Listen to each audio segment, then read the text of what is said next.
Hello student, welcome to my new video. आज हम लोग क्लास 9 के the fundamental unit of life पढ़ने जा रहे हैं, ठीक है। और इसमें इसके पहले टॉपिक क्या था हम लोग का, एंडोसाइटोसिस। एंडोसाइटोसिस में हमने क्या बताया था, जैसा कि हमने ये बताया था कि एंडोसाइटोसिस में क्या होता है, एंड मतलब अंदर होता है, साइटोसिस मतलब सेल होता है। यानी कि क्या करता था सेल, उसमें एक्सटर्नल एनवायरनमेंट से कुछ पार्टिकल्स को अपने अंदर लेता था, ठीक है। वो हम लोग का हो गया एंडोसाइटोसिस। तो आज हम लोग क्या पढ़ने आ रहे हैं, एक्सोसाइटोसिस।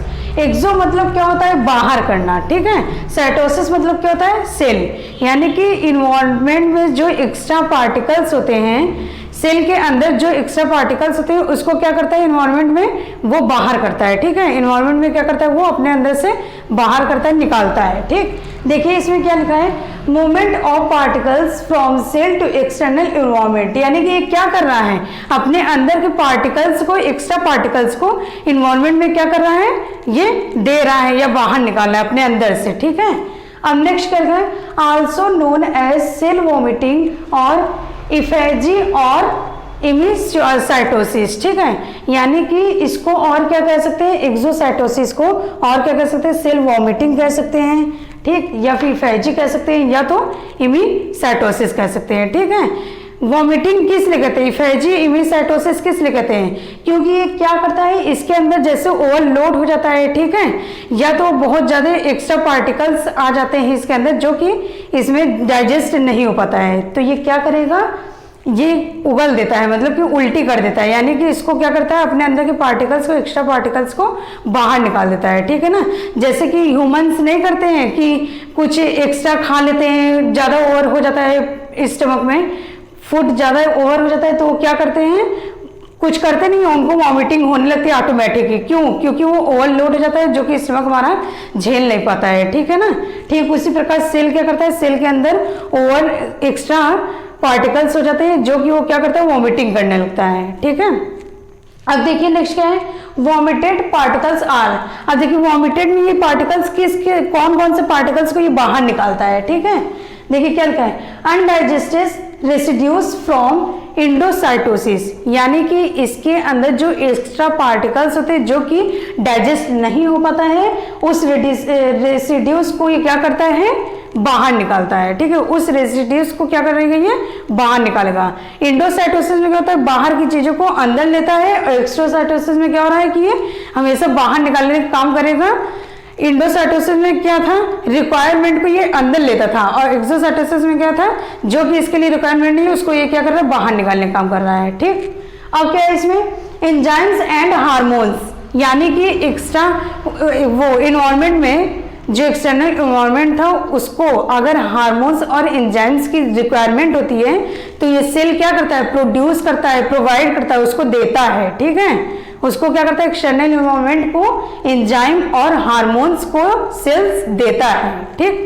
अब नेक्स्ट क्या है, एग्जांपल्स देखिए, एग्जांपल्स में क्या आ सकता है, hormones, enzymes, lipid, droplet etcetera, ठीक है। यानी कि हार्मोन्स को ये क्या करता है, एक्सटर्नल इन्वायरमेंट को देता है अपने अंदर से, ठीक। एंजाइम्स को देता है, या तो लिपिड ड्रॉपलेट्स को देता है, लिपिड के कुछ ड्रॉपलेट को देता है, ठीक, जो कि इसके लिए क्या होता है, ओवर रहता है, ठीक। देखिए फिगर के द्वारा हम समझा रहे हैं क्या होता है एक्सोसाइटोसिस। देखिए ये क्या है, ये प्लाज्मा मेम्ब्रेन है, ये जो लेयर बना है आपका डबल लेयर दिख रहा है, ये क्या है, प्लाज्मा मेम्ब्रेन है, और ये क्या है, गोल्जी बॉडी है, ठीक। तो गोल्जी बॉडी क्या कर रहा है, सिक्रेटरी वेसिकल्स। यानी कि गोल्जी बॉडी क्या कहते हैं, सिक्रेटरी वेसिकल्स। गोल्जी बॉडी क्या करेगा, इसके अंदर जो पार्टिकल्स हो गए उस पार्टिकल्स को ये क्या करेगा, सिक्रेट करेगा। सिक्रेट करेगा मतलब क्या कर रहा है, वो निकाल रहा है, ठीक है। पार्टिकल्स को क्या कर रहा है, निकाल रहा है। तो देखिए यहाँ पे क्या है, इस गोले में इसके अंदर क्या है, पार्टिकल्स भरे हुए हैं, ठीक है, क्या है, पार्टिकल्स है। तो इस पार्टिकल्स को गोल्जी बॉडी क्या कर रहा है, ये बाहर निकाल रहा है। ये जो पार्टिकल्स बने हुए हैं क्या किया है, गोल्जी बॉडी ही बाहर निकाला हुआ है, ठीक है। तो यहाँ पे क्या लिखा है, सिक्रेटरी वेसिकल्स। यानी कि गोल्जी बॉडी पार्टिकल्स को बाहर निकाल रहा है, इसलिए इसको क्या कहेंगे, सिक्रेटरी वेसिकल्स कहेंगे, ठीक है ना। अब देखिए इसके आगे क्या होगा, ये भी क्या है हमारा, ये जो लेयर डबल लेयर बना हुआ ये क्या है, प्लाज्मा मेम्ब्रेन है, ठीक। ये क्या है, सेल या गोल्जी बॉडी का कुछ पार्ट है, ठीक है। सेल भी कह सकते हैं, गोल्जी बॉडी का पार्ट भी कह सकते हैं। तो क्या है, ये इसके अंदर है, पार्टिकल्स इसके अंदर है, ठीक, कुछ पार्टिकल्स इसके अंदर आए और क्या है, कुछ बाहर है, ठीक है, कुछ क्या है सेल के बाहर है या एक्सटर्नल इन्वायरमेंट पे है। अब नेक्स्ट देखिए इसमें क्या हो रहा है, ये क्या है, प्लाज्मा मेम्ब्रेन हमारा, ठीक है, क्या है, प्लाज्मा मेम्ब्रेन। अब प्लाज्मा मेम्ब्रेन में क्या होंगे, पार्टिकल्स आकर के क्या होंगे, धीरे धीरे आकर के क्या हो जाएंगे, चिपक जाएंगे, ठीक है। प्लाज्मा मेम्ब्रेन में पार्टिकल्स जो होंगे वो क्या करेंगे, चिपक जाएंगे आकर के। चिपकने के बाद ये लास्ट में देखिए, लास्ट का फिगर क्या है, प्लाज्मा मेम्ब्रेन बना हुआ है, ठीक। चिपकने के बाद ये क्या होगा, ये सारे पार्टिकल्स क्या होंगे, धीरे धीरे बाहर निकल आएंगे। सारे पार्टिकल्स क्या होंगे, प्लाज्मा मेम्ब्रेन से बाहर निकल आएंगे, एक्सटर्नल एनवायरनमेंट में फैल जाएंगे, ठीक है। समझ में आई ये फिगर आपको, एक बार फिर से देख लीजिए। ये हमारा प्लाज्मा मेम्ब्रेन है, ये गोल्जी बॉडी है, ठीक है। गोल्जी बॉडी के अंदर जो पार्टिकल्स है वो पार्टिकल्स को क्या किया है, बाहर निकाला है, इसलिए इसको सिक्रेटिव वेसिकल्स कहेंगे, ठीक। नेक्स्ट क्या है, प्लाज्मा मेम्ब्रेन है, ठीक है, गोल्जी बॉडी के अंदर पार्टिकल्स हैं, ठीक है, वो बाहर निकले हुए, लेकिन नेक्स्ट में क्या हो रहा है कि वो पार्टिकल्स धीरे धीरे जा करके प्लाज्मा मेम्ब्रेन में चिपक जाएंगे, ठीक। चिपकने के बाद लास्ट में क्या हो रहा है, ये गोल्जी बॉडी क्या कर रहा है, पार्टिकल्स को बाहर निकाल दे रहा है, ठीक है ना, पूरी तरह से पार्टिकल्स को क्या कर दे रहा है, ये बाहर निकाल दे रहा है, जो कि इसके लिए ओवरलोड है, ठीक, जो कि इसे डाइजेस्ट नहीं हो पा रहा है, ठीक है। अब देखिए, अब एक्सोसाइटोसिस के बारे में हम लोग पढ़ लिए।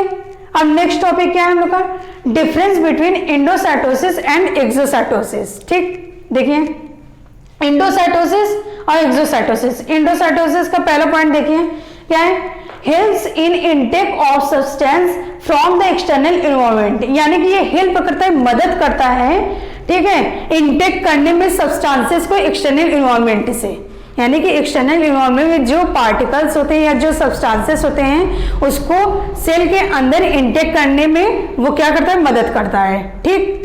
अब एक्सोसाइटोसिस में वही देखिए क्या है, helps is eliminatory waste is external environment, यानी कि सेल के लिए जो वेस्ट प्रोडक्ट होते हैं, वेस्ट सब्सटेंसेस होते हैं, वो क्या करेगा, इंटरनल एनवायरनमेंट में, एक्सटर्नल एनवायरनमेंट में क्या करेगा, वो बाहर निकालेगा, ठीक है। बाहर निकालने में क्या करता है, मदद करता है। सेल के अंदर जो एक्स्ट्रा पार्टिकल्स होते हैं उसको बाहर निकालने में, एक्सटर्नल एनवायरनमेंट में निकालने में क्या करता है, वो मदद करता है एक्सोसाइटोसिस में, ठीक है।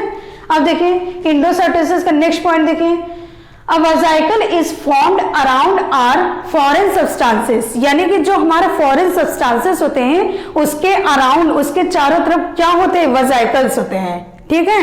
जो एक्सटर्नल एनवायरनमेंट में जो पार्टिकल्स होते हैं उसके चारों तरफ क्या होते हैं, वेसिकल्स होते हैं, ठीक है।